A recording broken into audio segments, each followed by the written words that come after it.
welcome to episode number 110 with your host, Nick Urban.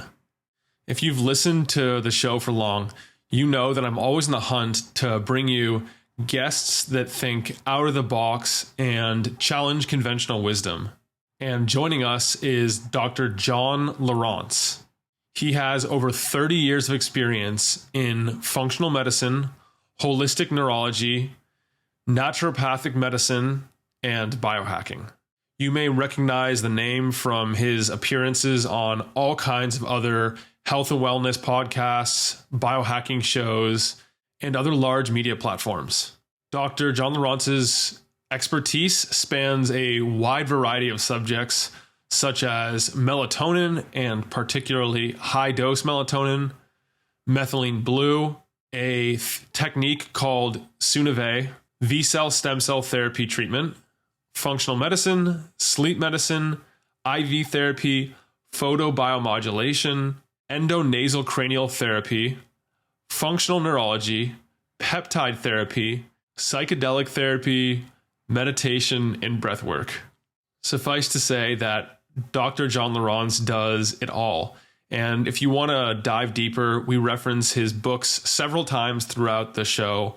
I found them quite fascinating, particularly his book on melatonin and the role it plays in health, wellness, and even performance, most notably for uses and reasons other than sleep. And then he has a book on methylene blue, which we covered a while ago on the show with Mark Sloan. So if you'd like to dive deeper, you can check out that episode, or perhaps I'll have Dr. Lieurance back on for another round and we can talk about some of the other treatments and therapeutics that he's pioneering. We didn't really cover my experience with MitoZen, his company or their products, and I've yet to visit his clinic down in Sarasota, Florida called Advanced Rejuvenation. I guess we're saving that for later. MitoZen has both a front-facing website called Mitozen.com and then a private members association that's Mitozen.club. If you visit either of those and use the code URBAN, that'll save you 5%. Links to these will be in the show notes below. You can also pick up his Methylene Blue book for free. You just visit the link below and use the code URBAN. As always, I'd love to hear from you. So go ahead and drop a comment below. Leave your questions, your feedback, any considerations, and one of us will get back to you. With that out of the way, sit back, relax, and enjoy this conversation with Dr. John Lieurance. Dr. John Lieurance, welcome to Mind Body Peak Performance. All right. Yes. Again, very happy to be here. Yes. And like I was saying, I first met your team at an event here in Austin. I believe it was Modern Nirvana. And ever since then, I've been looking forward to this conversation to talk about methylene blue, melatonin, and some of the more advanced protocols that you're running in your clinic. Yeah. Well, those molecules are absolutely amazing. And there's a lot of misinformation about both methylene blue and melatonin. Interesting that they both have the same first letters. And interesting how they both work at such a core level in the mitochondria. And they're both misunderstood. And there's a lot of false news, fake news, misperceptions by a lot of our healthcare world. And hopefully we can kind of elucidate some of those during this interview and set the record straight. We will certainly dig into all that. But let's just start off with something that's very simple, maybe a bit controversial about melatonin, why you think it is so misunderstood and why you're a fan of it. So the idea in conservative routes to our health is that we allow nature to perform most of its work, right, to balance our body. And for instance, if an individual has low testosterone, if we give them testosterone, which is considered the word exogenous, means that we take it like a hormone replacement. So it's from outside of us, exogenous, versus endogenous production of testosterone. There's an aspect of our body that is a negative feedback loop. And so when the system senses the hormone, then there's a mechanism to shut down the production because the body says, we have that, we don't need to make more.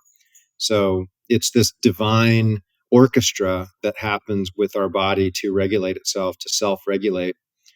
And so there's a number of people that will make statements suggesting not to take melatonin, and they'll group it into, well, why would you want to take any hormone exogenously? It's going to disrupt the natural rhythm of the body. And with melatonin in particular, that couldn't be further from the truth, because there's no negative feedback loop with that hormone. In other words, the production of melatonin in the pineal is one conversation. And then you have the extra pineal melatonin, where as melatonin is made in every mitochondria in the body. So every cell makes mitochondria as a reaction to stress. So we really need to clean this up and have two understandings of melatonin. And so if we're talking about melatonin in the pineal, we're talking about the hormone of darkness. We're talking about a hormone that is increased when there's darkness, and it's basically stored and produced when light hits our retina. So those people wearing sunglasses, or maybe night shift workers, or people that aren't getting exposure of sun in their eyes, are missing out on the production of melatonin. And so that melatonin is produced in this fashion, independent of whether you take it exogenously or not. And at the cellular level, melatonin's produced in response to oxidative stress. I look at all stresses as a common situation that the cell needs to adapt to, the body needs to adapt to. So all stressors have one thing in common, is they create inflammation. And that level of inflammation needs to be quenched. It needs to be dealt with. And that's melatonin's primary job, along with other antioxidants. But the primary antioxidant that's in the mitochondria, and it's regulating this aspect of the cell such that the cell would rather make energy in the mitochondria, which allows us to take, and this is getting a little technical, I know, but a glucose molecule, enters the cell, it combines with oxygen, and then there's magic that happens where electrons are moved through four main proteins, and that's the technical word for that's the electron transport chain. And in the process of moving those electrons, we produce energy, and we store that energy and use that energy in the form of ATP. And this process is fairly efficient compared to the alternative, which is without oxygen. And their cancer cells can't use the mitochondria, basically. It's very well documented that cancer is a mitochondrial disease. I would almost argue that almost all diseases are a mitochondrial disease. All diseases are a reflection of the cell at the cellular level not being able to adapt to a stressor. And so we have a need for energy to adapt to a stressor. And if we don't have enough energy, then we can't drive those adaptation pathways. So then things start to break down and become diseased, dis-ease, lack of ease in the body. When I was reading your book, you mentioned, I believe, melatonin as the body's premier antioxidant. And we've all heard of antioxidants, things like vitamin C, vitamin E, glutathione, even that was once considered the master antioxidant. So, what made you come to the realization that melatonin actually is one of the more important of all the antioxidants?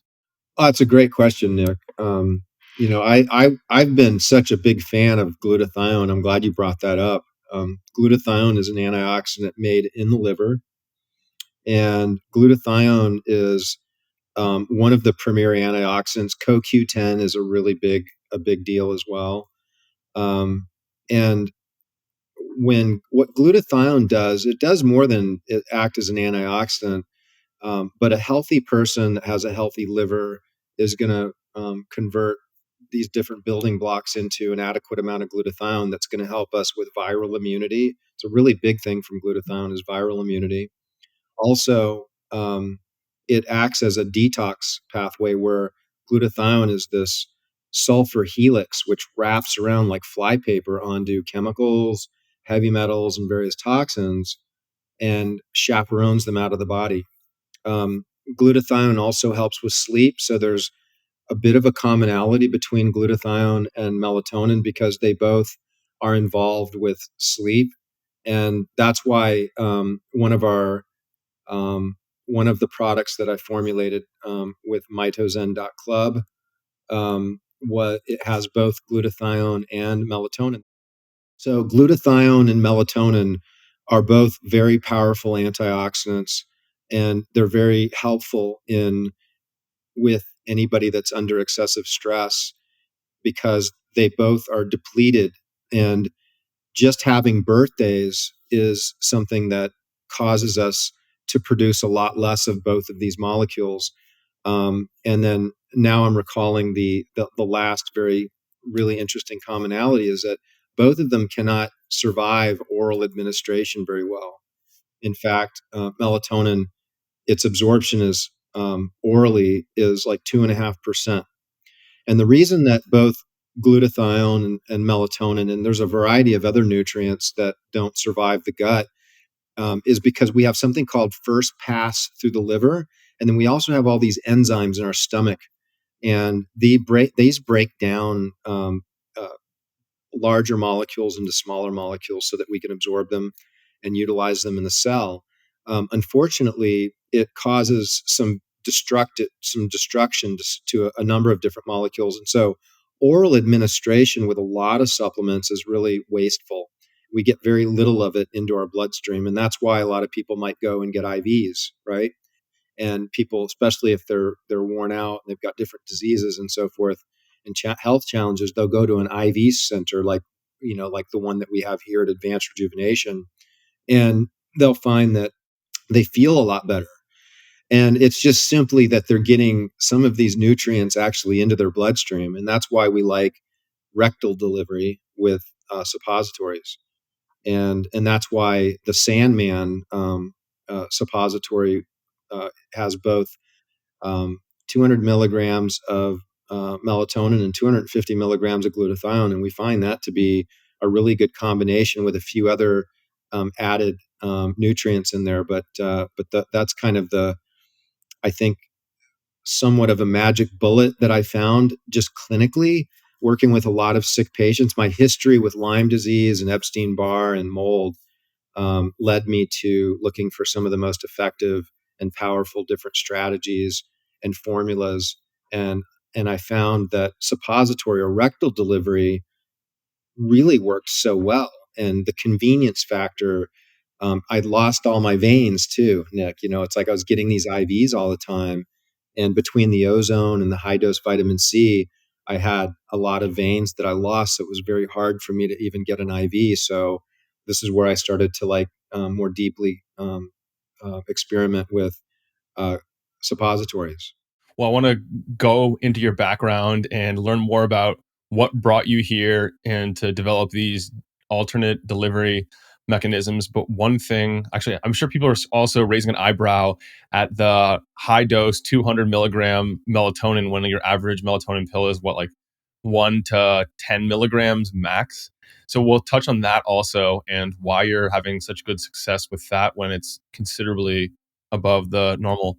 One thing that I've wondered, and I did some cursory research but couldn't find the answer to, for a lot of compounds, you mentioned their bioavailability is terrible. Like we only actually absorb and can utilize 1 to 5% of certain things. Is there a downside of just 5xing, 10xing the dose via capsules? Or is that an okay solution? Because sometimes that might be much more cost effective, but I have a feeling there's either additional liver strain or kidney strain, or there's going to be some kind of downside to just really ramping up dosages. I would say that with with taking something orally, okay, there's a few things to think about. Those are great questions, and I'm sure a lot of people think in those lines. When we do a suppository, it's a suspension in palm oil. Okay, and so there's a slow release into the bloodstream over between 5 and 7 hours. And so this slow release causes the nutrient to have something called peak plasma. And so peak plasma is a term used quite often with scientists where they'll look at, okay, so if I take 10 milligrams of CoQ10 orally, then my peak plasma might be 45 minutes. So they do incremental tests in the blood and say, okay, yeah, there's CoQ10, there's CoQ10, there's CoQ10. Okay, there's no more CoQ10. And so this window of peak plasma is the opportunity for the cells, because this nutrient is kind of floating around in the extracellular space. The cells are basically um, becoming conscious of that based on receptors on the cell membrane, and they're going to start to transport these nutrients into the cell, which is where you are able to utilize it. So we don't really have, for the most part, a lot of these nutrients we want to get into the cell. So if we were to have peak plasma for an hour versus having peak plasma for 10 hours, right? Or 5 to 7 hours more so with a suppository, then we look at the amount of that nutrient in the peak plasma. So if I wanted to have, like, if I get, like, say, a B12 injection, right? And here we do B12 with folic acid and thiamine and something called MIC. And so there's like kind of like this blend of a bunch of different nutrients that we use in a B12 injection. But still, that even an IV, that peak plasma is going to be like an hour. Okay. But that dosage is really high. So you have a lot of that nutrient in that plasma for that period of time for the cell to pull in, right? Whereas with the suppository, you have a smaller amount, but over a longer period of time. And cells have a rate to the speed that they can pull these things into, and they're fairly slow. So even though you might have a whole lot outside the cell, you don't have the ability to really bring it into the cell because the cell can only bring in a certain increment every hour into the cell. So there's a quite a big advantage when you start looking at things with this peak plasma. And besides just the direct absorption, right? So absorption's poor orally because of the gut and because of the liver. Absorption's much better if you do things like nasal sprays or nebulizing or suppository or IV. But when you start talking about peak plasma, the only one that really gives you that huge advantage would be some sort of slow released oral product or a suppository. So now back to your question, can I just take loads of a certain nutrient? Well, sometimes that can work. And sometimes it's not really something that I think should be a regular practice because there can be a lot of stress on the gut. You can start to create like leaky gut. Sometimes a lot of these plants have other things in them that you don't necessarily want if it's like herbal or nutrient wise. And it can be stressful on the liver, like you said. But it's really going to be like a conversation that I think you should have with your healthcare provider, and preferably if somebody that has some knowledge and some experience with rectal delivery. And hey, if you're listening to this and you're like, oh my God, that I'm never going to do any nutrient like that, it's a one-way door, blah blah blah. That's what I used to think until I really felt the power of this route of delivery. It was very it wasn't something that I was open to do. But then once I discovered how impactful it was, and I particularly was very sick with Lyme, and it was these high dose glutathione suppositories that really moved the needle for me, and that's when my eyes were open to it. Mm. When you were very first formulating this, did you experiment with putting those same ingredients in liposomes or anything else that's orally bioavailable and like a very slow delivery that way, why choose the suppositories when that's going to be much less preferable to people than something oral? Just so people have, full disclosure, I'm the science advisor with Mitozen.club. Um, it's a member site, so there is a $10 membership fee, and it's lifetime. And we have some products in there that would otherwise be difficult to source. And we also have the ability to have a little bit more freedom of speech where we can share with other members, where there's a lot of censorship that needs to take place with, our current healthcare model and some of the um, governing agencies out there with media. I mean, we saw it with COVID, right? I mean, you couldn't even talk about anything that was outside the narrative of Melatonin. vaccines, right? No, but melatonin, you can't talk about. And melatonin is amazing for infections. And there's literally been studies, and there was research on glutathione, on melatonin, in particular with COVID. They found a Canadian company even found administering 40 milligrams a night decreased the transmission of COVID by 54%. We couldn't even get that from the vaccine, right? So you're talking about not only transmission, but then the big thing that was really looked at is the cytokine storm, right? And critical to severe um, um, infection status, right? So this is really a good segue for people, I think, to really understand melatonin a little bit better if we kind of paint this within this picture of an individual that gets an infection. And what happens when we get an infection is that there's a lot of inflammation that happens, right? So we have a bug. The bug itself activates our immune system. But then what happens is bugs release something called endotoxins, right? Mm-hmm. Um, we mostly have bugs that are in our doorways, our nasal passage, our mouth, especially if we're not taking care of our gums and oral cavity. If we've had root canals, or we've had our wisdom teeth removed, and a lot of times people have pockets of cavitations in the jaw. And then we have our I call them the three primary doorways. So the nasal, the mouth, and then we have the colon, right, which is the third primary doorway. And we talk about taking care of our doorways because of this release of endotoxins.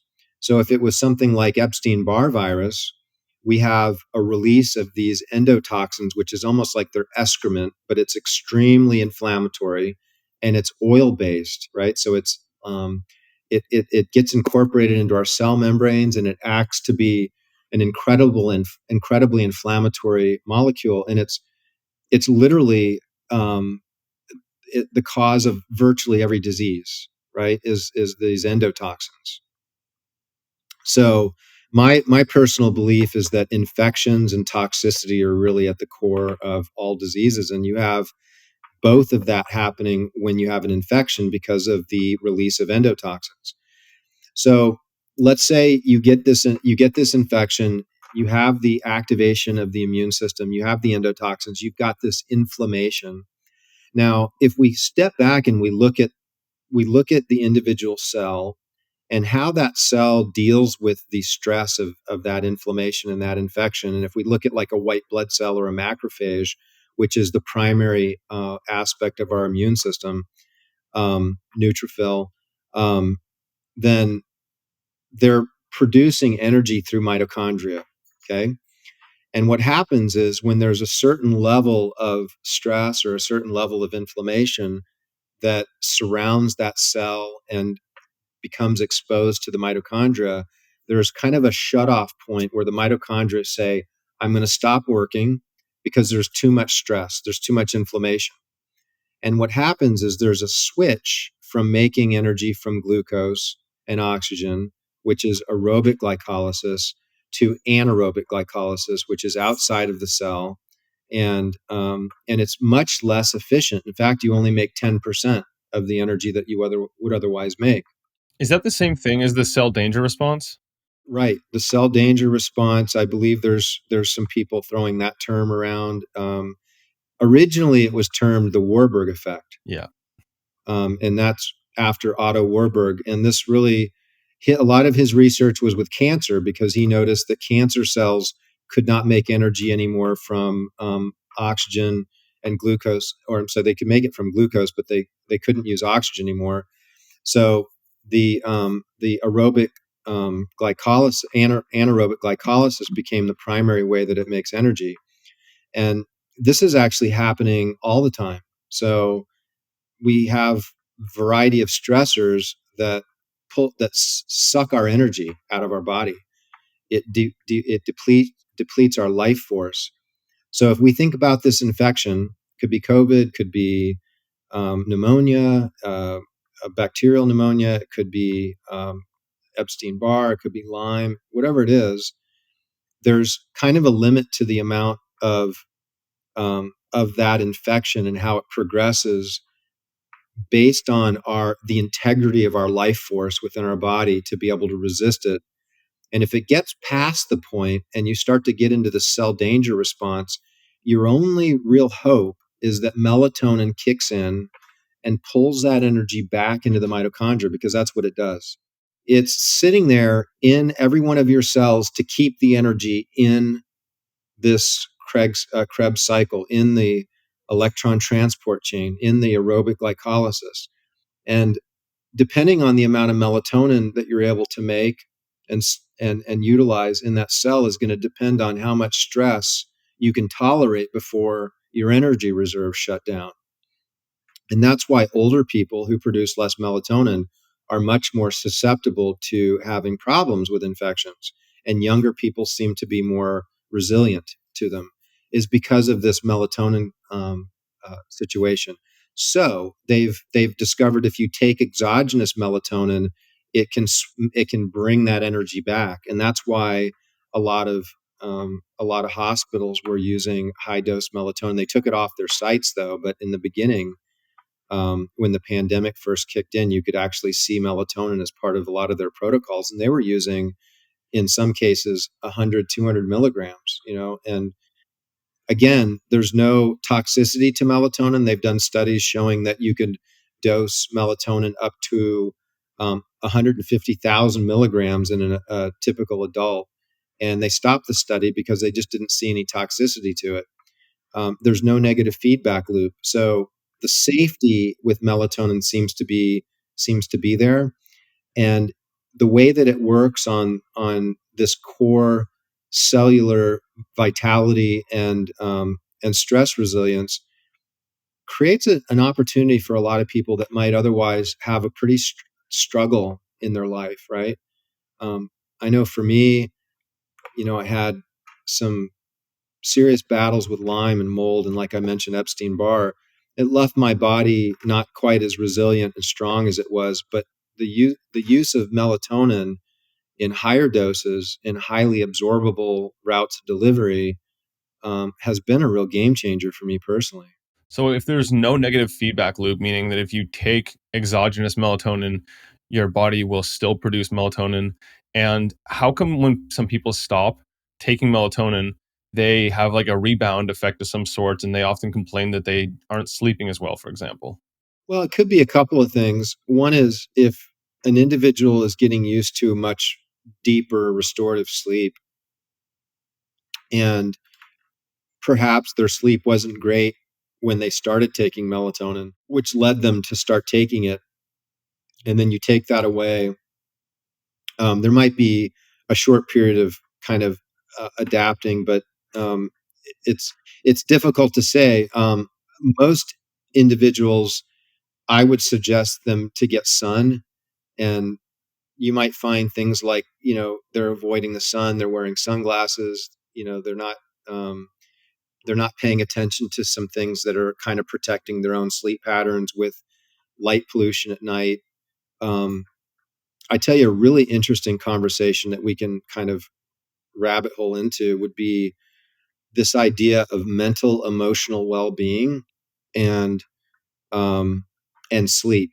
And so one of the real interesting aspects um, of of humans is that we rely on this REM sleep, this rapid eye movement sleep, in order to what seems to kind of sort out our memories and to transfer our short-term memory into our long-term memory, but in a way where we can kind of like sort it out so that it makes sense to us, right? Because so often when we get confused about things, may have an event and we're thinking about it and we're ruminating because we're trying to make sense of all the different pieces of that puzzle so that we become at ease with these thoughts.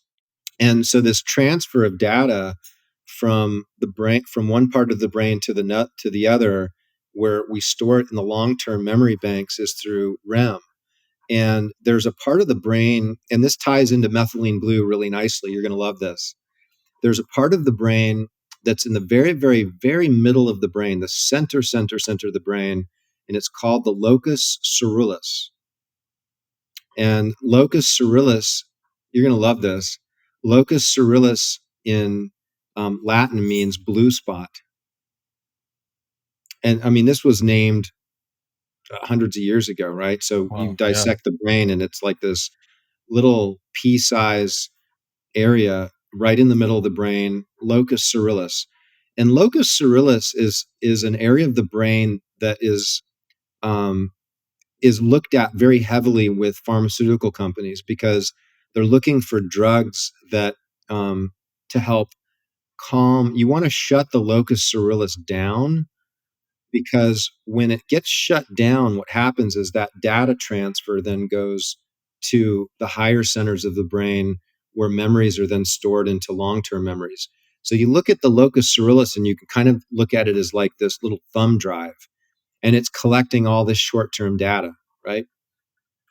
And so you need two things. One is you need stress hormones to be really low. And what that does is the stress hormones get low enough, it shuts the locus coeruleus off. It allows the locus coeruleus to pause and to download that data, right? So you kind of think about the locus coeruleus and you say, okay, well, if it's busy being activated and doing its thing, it can't like do its other function where it kind of does um, this defrag, right? And just kind of transfers that data. So for those people that might be working at night, people that might be watching scary movies, doing anything that's going to be kind of like elevating your stress hormones, you may be running into a lot of problems with your mental, emotional, spiritual well-being because you might not be allowing that locus coeruleus to dump. The other thing that is really important is that you have to have REM sleep. So you have to have both the shutdown of the locus coeruleus as well as you have to have proper REM sleep. And REM sleep can be interfered with pretty significantly with different drugs and alcohol, right? Another interesting fact is serotonin can be very problematic to the locus coeruleus for it to shut down as well. And interestingly, our healthcare model tends to favor giving serotonin-based drugs, and it could actually be making a lot of people's problem worse. And this is what I've seen clinically as well. And estrogen tends to be a problem as well, which might explain a lot of females' PMS, where they get into states of confusion and not processing their emotions properly. And it could be because of this impact that estrogen's having to the locus coeruleus. So listen, locus coeruleus, super important, super interesting. Why am I bringing this up? Well, number one, it's super interesting, and I think people should understand it and look at ways to support it to be their best. But this is what's really fascinating is that methylene blue has been shown to enhance this locus coeruleus activity of transferring the data. And so the name for this is called memory consolidation, right? It's also really important when they're doing treatments with people for mental, emotional diseases, depression, phobias, anxiety disorders. A lot of these are associated with um, poor memory consolidation. And what they did a study with phobias with methylene blue, and they were exposing people to these phobias that they had. And what they found is one single dose of methylene blue after the therapy session enhanced memory consolidation quite considerably. And so pretty fascinating. Blue spot, methylene blue seems to like have some support and some activation.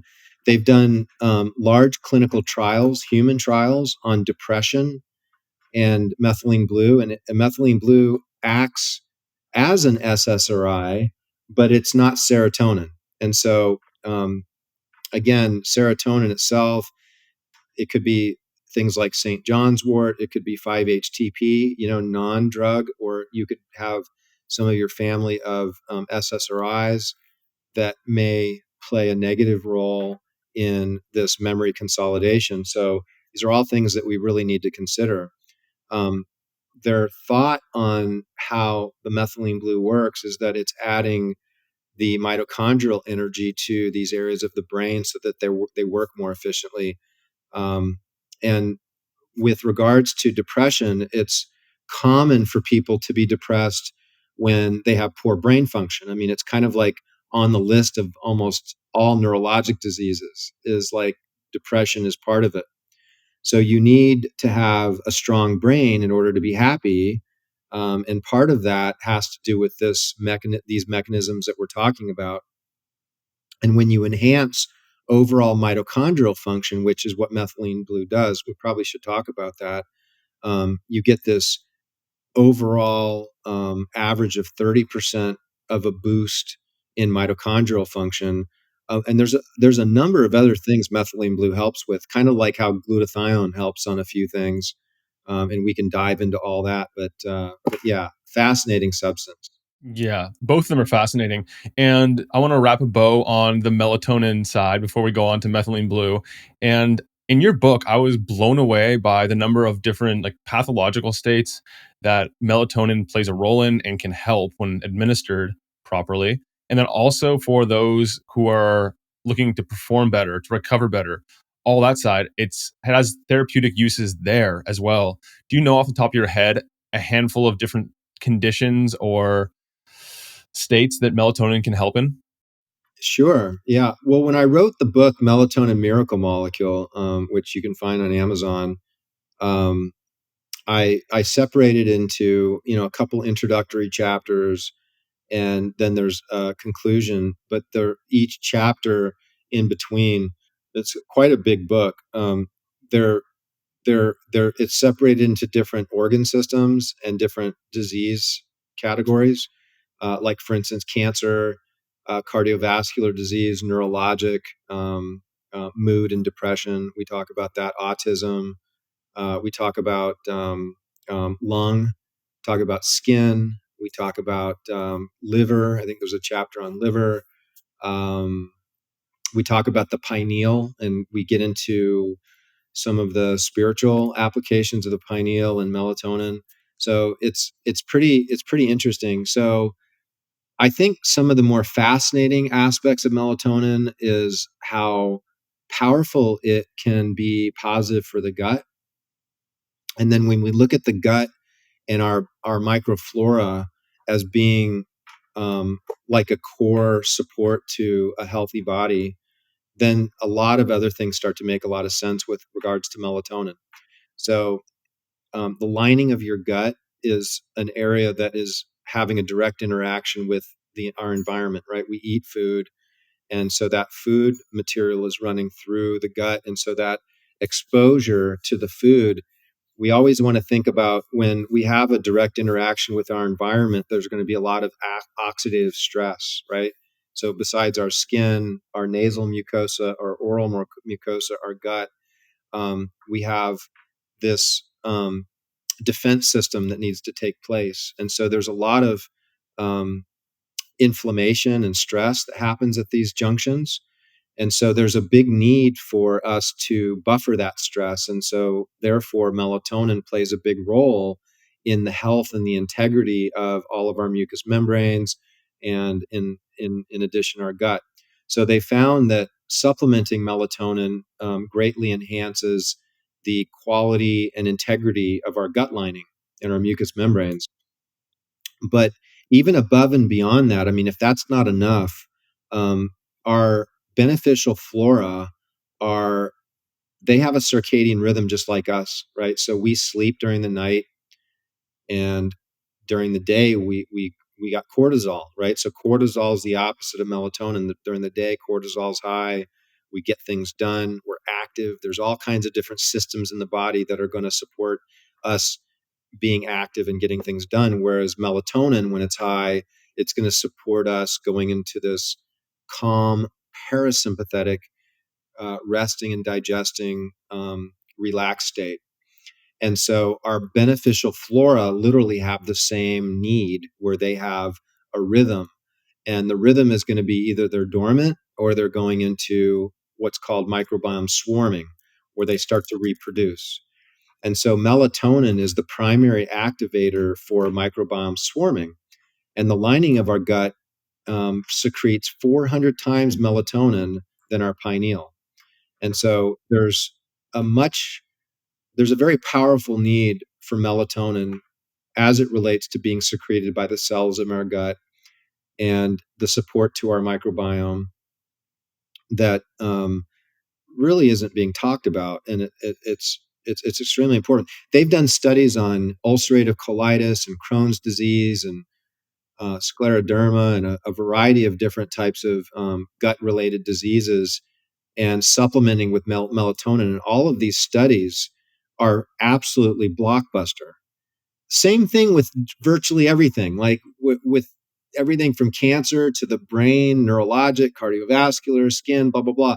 The studies are phenomenal. And you look at some of the studies coming out with a lot of these drugs that are being pushed on TV. And if you really look at the nuts and bolts of it, they're like not very impressive, right? It doesn't take much for a drug to go through and be approved for a certain condition. I mean, you only have to have like this fairly small efficacy, unfortunately. If melatonin was able to be patented, you would not, I mean, the TV would be nonstop melatonin. If somebody had a vested interest to educate you on melatonin, then you betcha that they're going to be educating you on not only melatonin, but all the different things that melatonin can help. But the problem is that this is a natural hormone and you can't patent it. There have been companies that have tried, and they've tried to change the molecule just a little bit, right? Doesn't work like melatonin. I was about to ask you It has to that. be just perfect. Only melatonin works.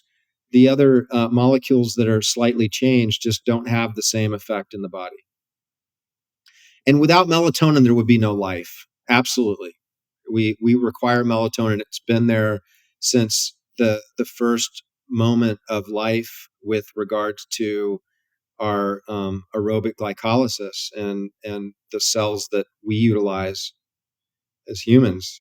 Yeah, I can see its role in pathological states for sure. And I'm wondering, because it's traditionally and typically only produced in huge quantities at night, at least actually that's not true. The pineal gland's melatonin is produced in huge quantities at night. Is there not going to be any circadian rhythm misalignment by supplementing it during the daytime? This is the thing.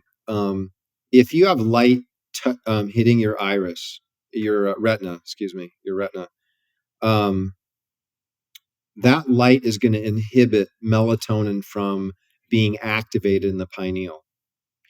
So the activated melatonin in the pineal is what activates the whole deep parasympathetic resting, go to sleep, right? So most of the population can take melatonin without getting super groggy. Um, it could be, the number 20% seems to be holding pretty tried and true. So the vast majority of people, 80%, can take melatonin during the day and not get groggy, right?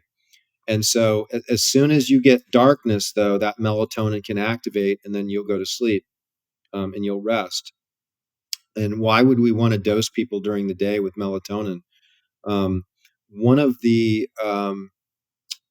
benefits of melatonin, or all of the different benefits of melatonin, when you're listening to this, if you had somebody that had a life-threatening illness or a very aggressive illness, and you're looking to really support them. Like there's situations with some of my cancer patients, situations with some very, very sick Lyme mold cases. There's some situations with some severe like Parkinson's disease or degenerative neurologic diseases that we look to dose people. And we talked about 200 milligrams, and some people might be shocked at that number.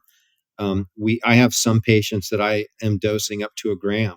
Yeah, diabetes. I know my colleague, Dr. Russell Ryder, who's one of the foremost authorities on melatonin. He was kind of discussing some cases with diabetes where he was dosing people at a gram with great success. And so, he's been a mentor to me for many years. And I heard a rumor about someone, and I'm trying to get a hold of them, but this was really funny. Um, they're like, oh yeah, I've been reading all of Dr. John Lierance's books and following his podcasts, and I started taking higher doses of melatonin. He says, oh yeah, you're not even in the ballpark until you've gotten to like 400, 500, 600 milligrams, and purportedly this individual is taking 6 grams of melatonin a night and feeling wonderful. And I'm trying to locate this guy because that's obviously far more than what I've had experience dosing. But I've personally taken about 1,500 milligrams in a given night, and it would be something that I might consider, like if I felt like I was coming down with something that I was nervous about, like if I thought I was exposed to COVID and I started to get sick. I wouldn't blink an eye going to a gram or more a night. So obviously, if people are interested in checking out your work on melatonin, your guidebook, your encyclopedia, it's quite comprehensive. They can read your book. And you mentioned a colleague of yours, Russell Ryder, I believe it was. And that's another resource who is pioneering some of this work. And are there any others? Well, Frank Schallenberger was the individual that first exposed me to high dose melatonin. He doesn't really discuss it too much publicly, but he's a huge proponent. He mostly treats cancer. He's out in Reno, Nevada, and his practice is very cancer centric, and he uses quite a bit of melatonin in his practice.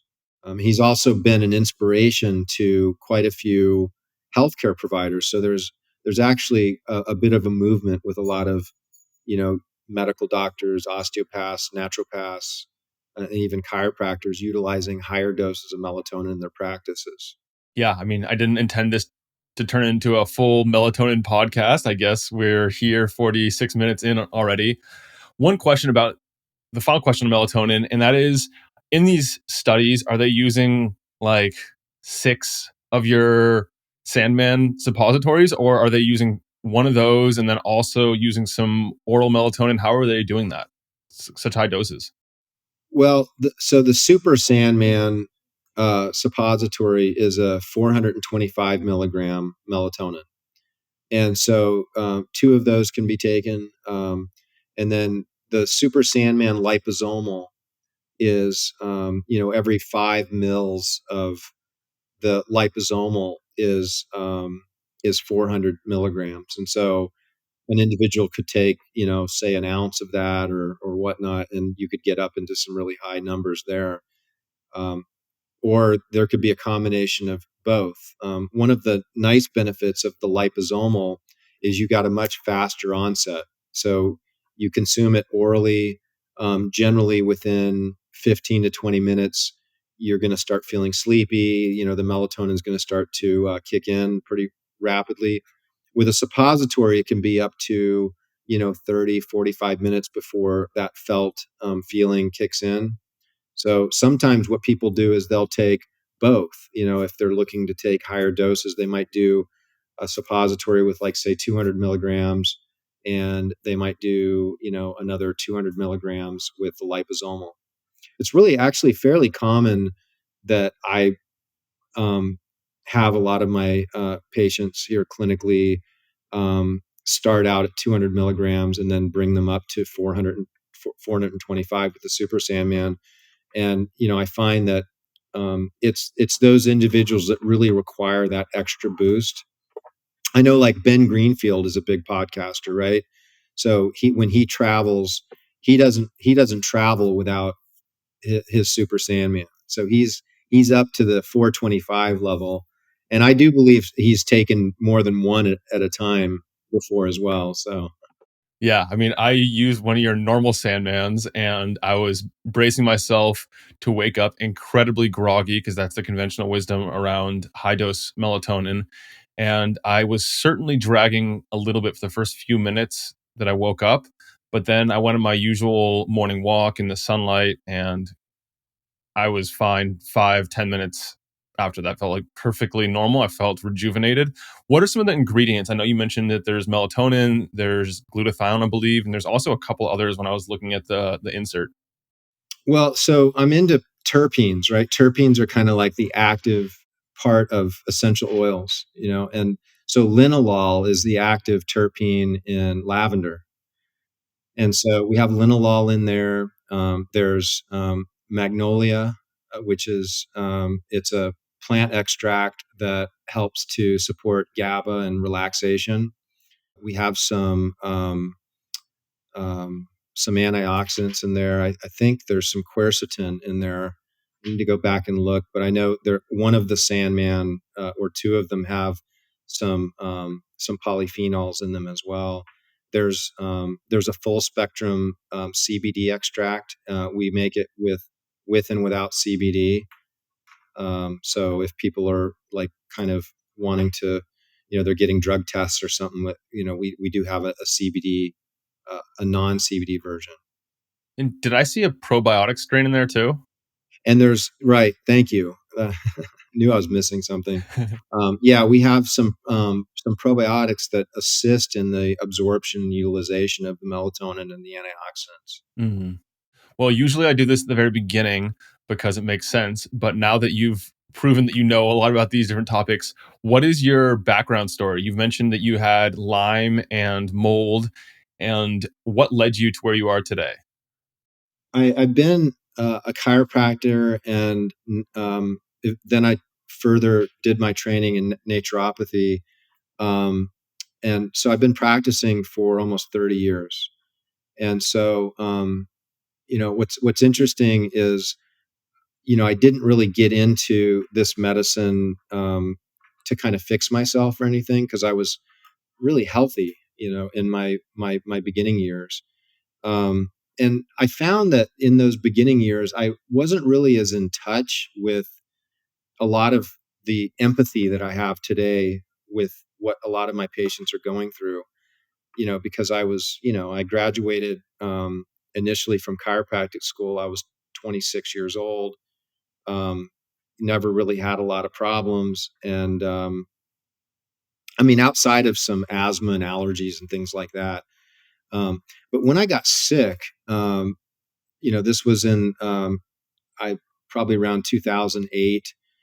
Got really sick. It was unexplained. I was going from doctor to doctor to doctor, and I had so much pain in my body, and I was being diagnosed with ankylosing spondylitis. Right, so I went to the rheumatologist, which I got to tell you, rheumatology is just a wasted profession, in my opinion. It's like, all these guys do is just inject steroids and prescribe these biologics, and they're not what a lot of these rheumatologists are really seeing are people with chronic infections. And so, sadly, that's where I found myself. And so they diagnosed me with ankylosing spondylitis, and then um, I still continued to bounce around because I didn't want to go on the biologics at that time, and I knew something wasn't right, and that diagnosis didn't really fit me. So eventually, I tested myself, and I came back positive for Lyme disease. How did you even know to test for Lyme out of all things to test for? Well, I suspected it was Lyme for years, and I was almost embarrassed that I didn't test earlier. But I fit a lot of the bills with it because I had severe inflammatory joint discomfort and fatigue, and I was having neurological symptoms, um, and so the test came back positive. So then I went to a doctor locally who's an acupuncturist actually, and he was really into viruses, and he had quite a reputation for being able to treat people with chronic infections. And so he found my Epstein Barr levels were, according to him, the highest that he'd ever seen. And so we wound up testing for a variety of other infections, and I was basically just a walking soup of infections because I had no immune system.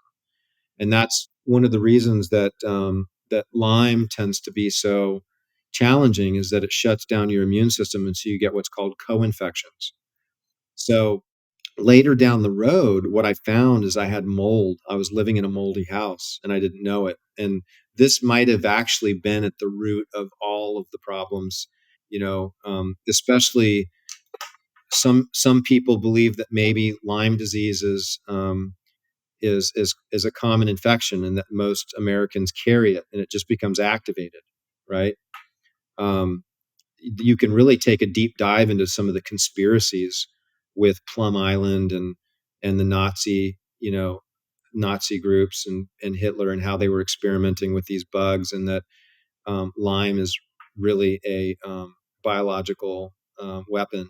And so it's when our body's defense system gets lower and we start getting into a certain energy of certain emotions and so forth, we allow this bug to have its way in our body, and then it catches in and it gets a hold of us, and then we become super sensitive to things like mold, and we get Epstein Barr that really becomes problematic, and it just spirals out of control, and it's so destructive to the body.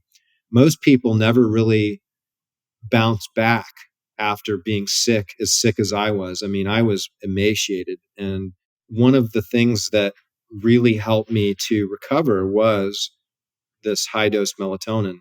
Um, eno- Ozone, I would say, would be like high on the list. Intravenous ozone, high dose vitamin C, intravenous colloidal silver was extremely powerful.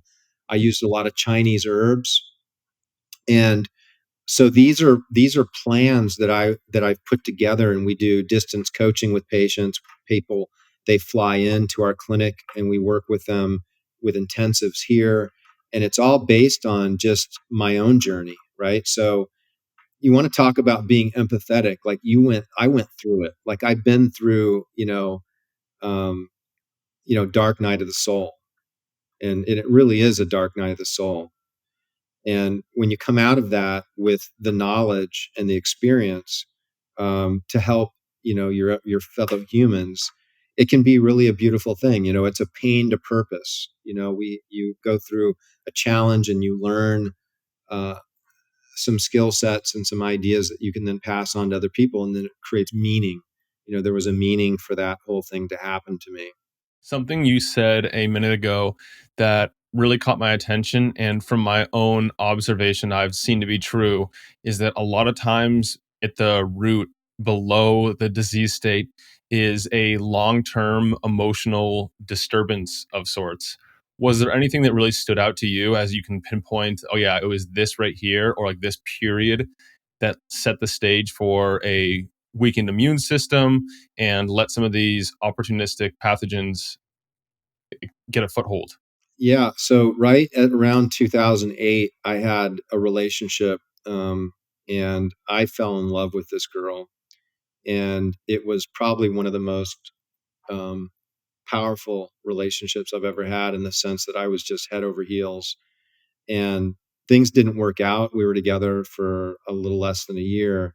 And although the breakup was mutual, it just ripped this hole in my heart, right? And this aspect of, our two core wounds were not enough. We're not lovable.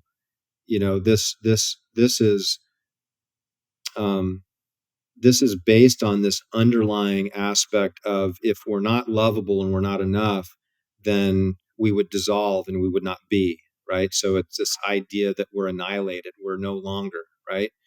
Because as kids, we have this power person, right? Our parents, and they're feeding us, they're providing, um, a roof over our head. And so if we don't act and be a certain way, because this is our culture, we won't get our peanut butter and jelly sandwiches. And if we don't get our peanut butter and jelly sandwiches, we're going to die, right? Like this is literally Yeah. what goes through kids at a young age. And so the deepest portion of that is, this fear of annihilation. And so for me, I started to have a tremendous amount of anger and hostility. And this was really fueled by the inflammation and the stress to the liver, um, and just the disease process in general brought that on. And what's under this fear and this anger, actually what's under the anger is the fear, right? And so you start to go down the line, and at the core of that is really this core wound. So it's given me the opportunity to really address that, and I see that a similar pattern with a lot of my patients. And stress hormones can be very destructive to the body, right? So when we're under stress, when we have um, thoughts that are not love, right? They're not warm thoughts. They're more in line with um, fear, anger, and hostility. They're stress hormones, just like it's going to inhibit you from causing that locus coeruleus, where we can take short term memory into long term memory. Well, those stress hormones don't allow us to sleep well. They don't allow us, our body to regenerate. And high stress hormones are really kind of like endotoxin, like that story of the inflammation from endotoxin. They're really rooted, and there's some connections to almost all diseases with these elevated stress hormones. So you're absolutely right. Thoughts form emotions. These emotions and these thoughts translate into chemistry in our body, and that chemistry matters because you're talking about the terrain, right? What does the terrain look like? Is it favoring health and vitality, or is it favoring disease and degeneration? Yeah, and that's a topic that's becoming more and more understood by some. I mean, Dr. Joe Dispenza, he was the first one who convinced me that there's actually something to emotions and they're worth considering, looking into, and trying to decode the underpinnings of a lot of health or conversely disease. Yeah, I'm actually listening to a really interesting Joe Dispenza. Luke Story forwarded it to me, and it's Rick Rubin and Joe Dispenza. Mm, Um, Maybe we can put a link in this show notes with yeah. that. It's a really interesting dive that they're both taking into exactly what we're talking about. Oh, sweet. Yeah, I mean, it's one thing to have all these protocols, and it's another to be able to implement them with empathy and awareness of what your patients are going through because of having a backstory that's relatable. And like, if it was all flowers the whole time, you wouldn't be able to relate as well, and they'd feel a gap between you. So it's awesome to hear that you have that experience. Not awesome that you went through it, but that you are now able to relate in a way that you couldn't otherwise. Yeah. And I'm seeing there's a lot of people out there that kind of had this similar story, right, with Lyme and mold. Like you hear it all the time these days, and it seems to be um, this almost disease of our times. Yeah. And so when we talk about these things, we're really talking about a mitochondrial connection, because it's the inflammation from these sources that shuts down the life force that then allows those things to take a deeper and deeper root into the body. And that's why when we start looking at things like molecules like melatonin, we start looking at things like methylene blue, which methylene blue works to support the mitochondria. But what's really interesting is that it's actually antimicrobial as well. They, in fact, when it was discovered in the late 1800s, they found that it was a cure for malaria, and it was approved for malaria. And to this day, I believe it's the best um, treatment for malaria. And what happened was at some point during our history is antibiotics came out on the in the market. And so companies that were making antibiotics, it became the new sexy thing. And so a lot of doctors, we get caught up in what's new and cutting edge, right? Like peptides right now is so new and sexy, right? Everybody wants to get into genetic testing and blah, blah, blah. But sometimes some of these newer things, and I'm not saying that about peptides because I'm really into them. We love them. We use them in our practice. Um, but sometimes some of these new sexy things aren't the best, and they're not as good as some of the older ways of treating things. And so with methylene blue, um, the real shining aspect of it is that it doesn't have a negative impact on the body in the way that antibiotics do. And they didn't know that back when they introduced antibiotics. They thought it was like the best thing since sliced bread. Now we know that antibiotics obliterate our microbiome, and they can have some very destructive effects to the body. It can even break down our tendons and our ligaments, and there can be some very, very harmful side effects to the use of antibiotics, and we can have resistant strains to these different bugs that become superbugs, and it becomes more and more difficult to eradicate them. Well, with methylene blue, you don't have that problem. And so there's been a resurgence of interest in the use of methylene blue for infections. It kind of starves out some of these different bacteria of oxygen. And so um, the word magic bullet was coined in the late 1800s about a molecule that had far-reaching benefits to the body, could support, clearing the body of infections, but left the body unharmed. So, we're talking about methylene blue now. We're talking about something that enhances cellular energy and life force, something that's antimicrobial, antiviral. We've got something that is a mood uplifting supplement. It's excreted through the bladder. And so when you take it, your urine turns blue, and sometimes quite blue, right? And half-life of a dose of methylene blue is about 12 hours. So sometimes people will notice that their urine turns blue for a few hours, some people for a day, sometimes people for 2 days. Rarely it can last longer, but this is your personal route of clearing methylene blue, and everybody's a little bit different. Your dosing of methylene blue, so if you're an individual and you're looking to begin to experiment with it and try it, again, with the caveat, you should be doing this with a healthcare provider that understands methylene. Oh, I wrote a book on methylene blue as well. It's called Magic Bullet, and you can find it at methylenebluebook.com. And we can do a code for a free download if you'd like, and you can post that in your show notes. Yeah, You just let us know what code you want to do, and we can. It's normally like $10, but we'll give it for free to the listeners. Thank you. So the methylene blue accumulates in the bladder, and so as it's accumulating in the bladder, guess what? It's going to kill any bacteria that's in the bladder. So for those people that might be having recurrent bladder infections, can you imagine that the fact that you could take methylene blue and eradicate a bladder infection, and it's not going to be harmful to you? In fact, you can do it every day for years and years and years. And there's that treatment that's available. And in fact, it was prescribed and approved. It's approved for this indication.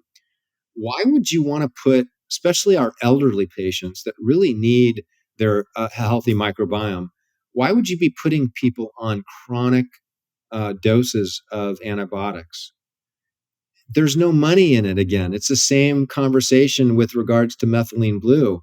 There's no financial motivation for a pharmaceutical company to go and educate a lot of the newer doctors. These doctors don't even know about it, right? But you can take methylene blue virtually every day. Now, you might want to take a couple of days off every 2, 3, or 4 weeks. Dosing should be a half a milligram to 4 milligrams per kilogram of body weight. In some instances, you can go a little higher than that for just a short period of time. But for the most part, you stick within those parameters, you're going to be totally safe. And what's really beautiful about methylene blue is if you combine it with light, specifically red light.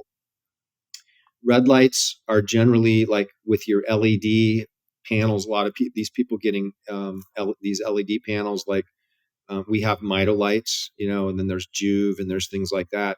They put out, roughly around 660 nanometers, which is the frequency of that light, which makes it that color. And um, the sun is really my preference, would be to get out in the sun, take methylene blue. This is my go-to on the weekends. I dose methylene blue, and then I literally go out in the sun all day long. And I go out in my boat and I just soak in those rays. And the sun has over 50% near infrared. And that's really what you want, is you want the near infrared. These LED panels, they're lucky to have 10%. Usually they have less. So there's not a lot of penetration, deep into the body. Not that it's not worthwhile, but my preference, if we're talking about like red light therapy, is the incandescent lights that you can find at Sauna Space, because they put out a lot more near infrared. And so you can look at that mechanism of sauning. Um, I did a really cool post this morning, by the way, on sauna. Some of the points that I brought up on not a lot of people hear about this, but skin brushing. Have you ever done skin brushing? Yep. Right? With I mean, saunas. I'm talking about one of those hard bristled brush that hurts, Yeah, I have right? one over there. And your skin, you get really red, and you want to kind of like brush it with your lymphatics kind of towards your body. Yep. And so you rub every area of your body, even those, hard to reach areas and those non-hairy areas that are more sensitive. And you do like aggressive skin brushing. You want to hydrate. I would say Lumitol Blue is the bars that we produce that have the methylene blue, and it's nice because it's got a high dosage. You can drop the pieces of the bar into the back of your throat, take a sip, and that way your mouth doesn't turn blue. So dosing methylene blue, dosing a variety of different polyphenols can be really powerful before going into the sauna. And then minerals, I think taking minerals can be really helpful. And deep breathing exercises, I think, can be really powerful going into the sauna. But yeah, so the skin brushing is a big thing a lot of people don't talk about. Yeah, I have a lot of comments on the whole methylene blue topic. First of all, I believe that the popular off-label use of hydroxychloroquine, that molecule actually is derived from methylene blue, and originally it was used because doctors didn't want the patients didn't like the effect of staining the mouth blue or not staining, but blue urine. And I noticed when I use it, my urine stays blue between, I noticed it either 4 hours after or up to 12 hours after. I don't know why it would vary from session to session, but I do notice that. And then the other thing I was going to say is that when I go out in the sun, I like to use methylene blue first in some form, and then also to stack with chlorella, microalgae, and shilajit, and other like the plant pigments, so that way I get more photoprotection and I get some more of the benefits of the sunlight. Well, one really interesting thing, kind of circling back to melatonin, is when you dose melatonin in higher amounts, your skin doesn't burn. And I've seen a redhead. There was about a year ago, I had this redhead fly down here from Boston to get stem cells. We did bone marrow stem cell for arthritis of his hip, and he went fishing. We're in Florida, sunny state, and he goes fishing all day, and he comes to the clinic the next day, and he's not burned at all. He's like kind of uh, gently brown, and he could not believe it. And because I put him on the Sandman, and I found that myself too, is I can go out literally in the sun all day. I don't, whether this is good, bad, or indifferent, I don't use sunscreen quite a bit much anymore. I just don't burn. I just, I brown, and my skin looks better than it did a few years ago.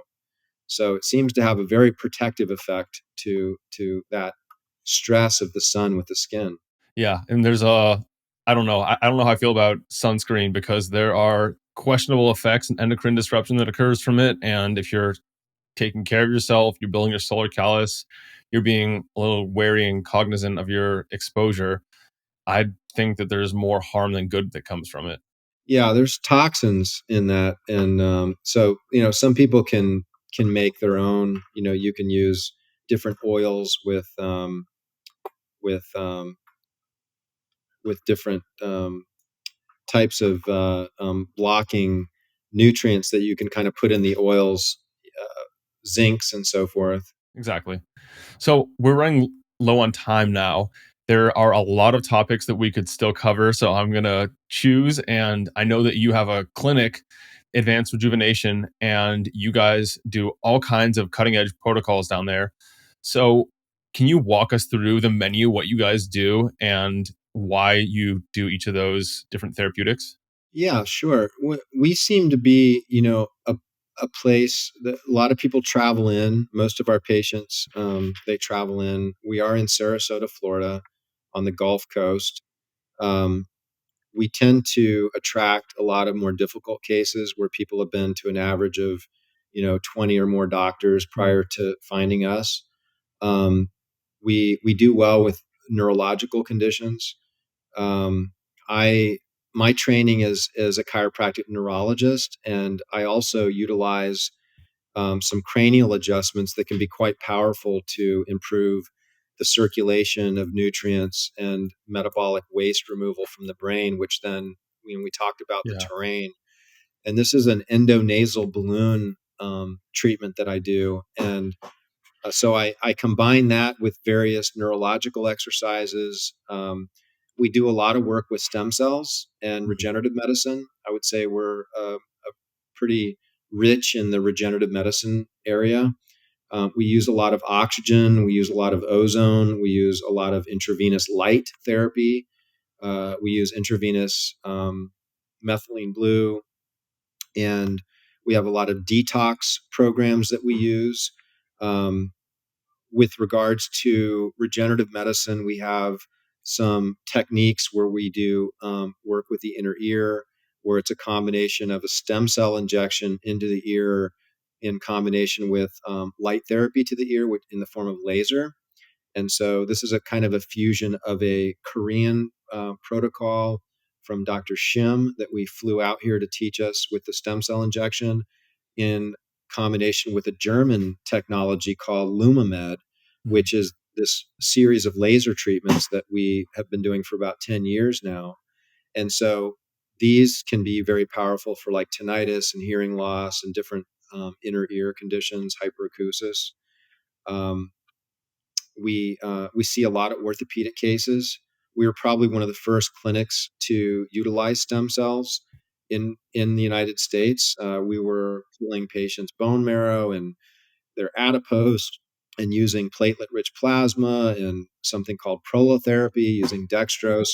I mean, dating back, originally with some of the earlier days, almost 30 years ago, in the beginning of my practice, probably about 12, 13 years ago was the first time we started using bone marrow.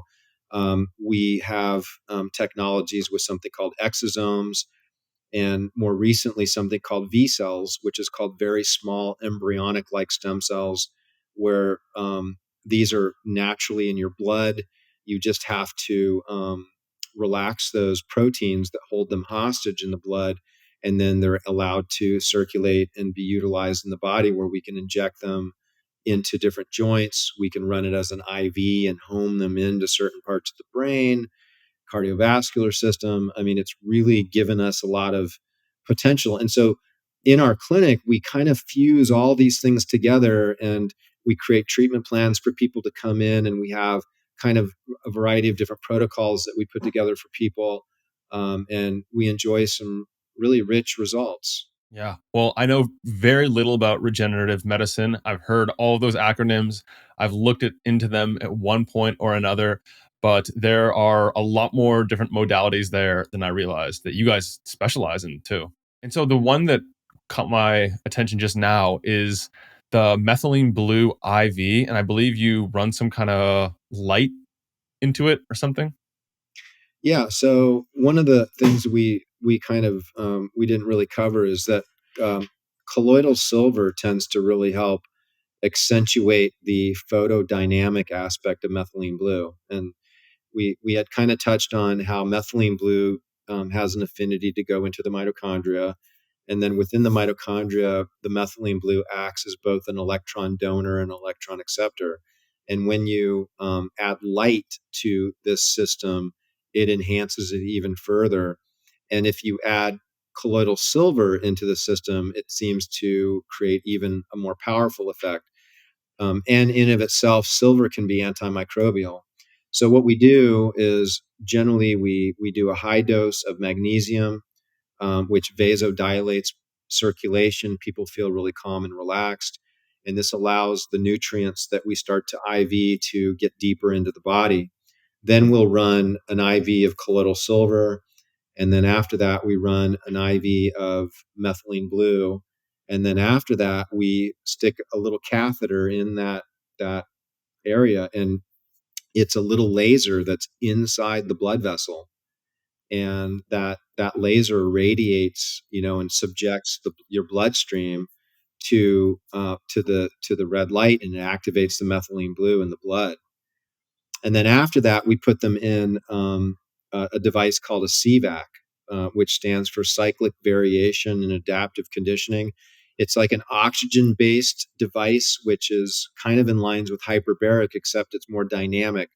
So you get into this, what looks like an egg, and the pressure is changing. So it's going through these various different programs of changing the pressure, which moves your lymphatic in the central nervous system. It's like activated in the glymphatic system. So you can imagine that you've gotten these nutrients into the body, and now you're wanting to kind of push and filter them into the tissues. So this protocol we call LumaBlue. We have a similar protocol where we do this with ozone, and utilizing the magnesium prior to the ozone and utilizing the CVAC after. And oftentimes we'll run high dose vitamin C after we run the ozone, and we call that Rejuvenox. And those are the two kind of rock star IVs that we do.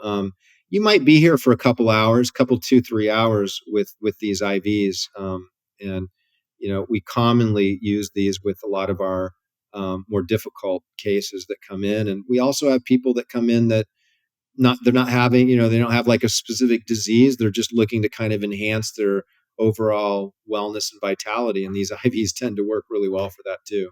Yeah, those are very advanced. But since we are very low on time, we'll start to wrap this one up. And I didn't even get to talk to you about some of my favorite products that you guys have, such as the Zen Meditation Mist, which I used last night and it blew my mind. So we'll have to do another one of these at some point if you're open to it. But since we're low on time, I have a couple more questions for you, and then we'll do a rapid fire round. Okay. First of all, if there was a burning of the books and all knowledge on earth was lost, and you get to save the works of three teachers, who would you choose and why? Well, the original Aramaic Bible, Mm, with the true teachings of Yeshua, I think is an mm, important scripture. With they talk about forgiveness, true forgiveness. The Tao Te Ching, I think, is a beautiful book. Um, and man, how about The Power of Now from Eckhart Tolle? I mean, yep. that's such a great book. Hmm. Those are solid. You have a spiritual bent, and I like it. I can tell from your origin story too that there is a lot of that in your background. All right. I usually ask this as a warm up question, but we didn't today. So we'll do that now. And so far today, what are the unusuals or non negotiables you've done for your health, your performance, and your bioharmony? Oh, good question. Well, this morning, which is fairly common in the morning, but I live on Siesta Key, right? And Siesta Key, they actually, there's a number of people that believe that Atlantis was here. This was the original site of Atlantis. And so we have this plate of crystal that Siesta Key sits on, this giant plate. And so our sand is like just super beautiful white quartz crystal. And there's a ley line. There's ley lines that intersect actually. And so what these are areas on the planet where the uh, electromagnetic release is very high. So like it's like a PEMF energy, right? So um, when we stand on this beach, we're just getting, lots of electrons transferring into our body, which is really helpful. And it's called grounding, right? Mm-hmm. So I stand on the beach, I ground, the sun's coming up. I'm doing some sun gazing to help support the activation of my circadian rhythm. And then I do breath work. Perfect. Nice and simple, and at the same time powerful. What areas are you currently interested in or researching these days? We've been working a lot with prostate issues with men, and we're finding that we're testing men's semen, and that virtually all of these cases, whether it's hypertrophy of the prostate, where you have a lot of frequent urination, or it's down prostate cancer. And so I've been working with different protocols to eradicate these infections in the prostate, and different types of protocols that we're kind of working with some cases with that. And I'm really proud of some of the results we're getting. Some of these cases we're literally injecting ozone into the prostate. But some of these bugs are really nasty that I got a couple reports in right before we started this interview. And I think this is a really big deal because this isn't even talked about. I mean, urologists, they're not even doing these testing. And if somebody's listening to this, we do offer this semen test on Mitozen.club. And so you can get it tested, and then one of our healthcare coaches or one of our physicians will go over the results with you. Yeah, I've come to believe that a lot of what we view as conditions have a pathological, I guess, some kind of infection below them that are causing the symptoms. And it seems like your experience has been similar. Yeah, things don't just happen for no reason. I mean, there's a cause. So if you've got a health issue and you're going to a doctor and he's not giving you a good clear answer to like what is the cause, and always asking like, okay, so what's at the root? What's the most far upstream cause of this stress that my body can't adapt to? So on one side, let's minimize the stressor, which is activating the inflammation, and on the other side, let's try to enhance that life force and that mitochondrial function so that the body could better adapt. You do these things together, and then I think that's going to be your best approach just in healthcare in general. All right, last one. And that is, what is one thing the MitoZen tribe does not know about you? Dr. And I Laurent, try to be really open with everybody. I don't really hide anything, so I'm not sure that there's really anything that I have to disclose that I think would be anything monumental or interesting. no deep, dark That's a really secrets. good question, though. Well, Dr. Laurent, how would you like to close this one out today? Any takeaways? This is probably one of those shows that you might want to listen to twice, because I feel like I just kind of went, and we got technical, but I don't think too technical for the average person. But you might need to listen to it a couple of times and take some notes. I'm really happy with the conversation. I think you're right. There are some products that we probably could circle back and look at, like the Zen, the Fast Track Fast protocol with the Yeah. Lucitol and the senolytics. Those are really interesting. The NAD Um, precursors too. mhm. The NAD. Oh, Yeah. I mean, we talk about rectal absorption. I mean, NAD is the way to go with. I mean, suppositories are the way to go with NAD for Yeah. sure. Well, we have something to look forward to if you're willing to come back and chat about these. And also one that we didn't cover that I also want to cover with you. And I've heard you talk about maybe, I don't even know, 3+ years ago. That is biofilms and Marcons and some of the mold side of things. Yeah. Okay. We do have a lot to cover. Yeah. Well, we've set down, I think, the foundation Yeah. with this recording. I mean, these are foundational things that if you get this, boy, I mean, whether you're just a biohacker, you want to just take better care of yourself, or if you're a healthcare provider, like these are really basic core things that if you can own them, then there's a lot that is going to make sense moving forward from here. And then what we can do is we can do another recording, a part 2, and we can start to kind of go into some of these other individual aspects. I think biofilm, taking care of your doorways and specific ways to do so makes a lot of sense. Perfect.